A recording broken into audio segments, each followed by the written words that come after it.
Sydney واقعے پر ڈس information پھیلائی گئی۔ واقعے کی فوری بعد بھارت اور اسرائیل نے پاکستان پر الزام دھر دیا، لیکن آسٹریلوی پولیس نے خود تصدیق کی کہ ملزم کا تعلق بھارت سے ہے۔ وفاقی وزیر اطلاعات عطا تارڑ نے عالمی میڈیا کو بریفنگ میں بتایا کہ پاکستان خود دہشتگردی سے متاثر ملک ہے۔ صدر مملکت اور وزیر اعظم نے بھی سڈنی واقعے پر افسوس کا اظہار کیا۔ Very, very sad incident. It's highly condemnable. The Prime Minister, the President, Pakistan's government categorically condemned the incident.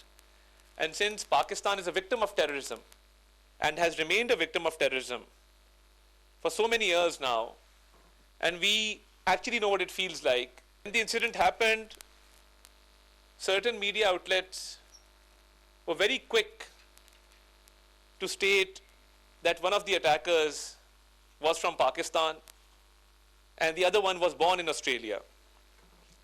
There was no evidence to prove this claim, but somehow we know that this campaign was launched from hostile countries trying to malign Pakistan. In Israel, in India, this campaign was proliferated and posted on social media platforms.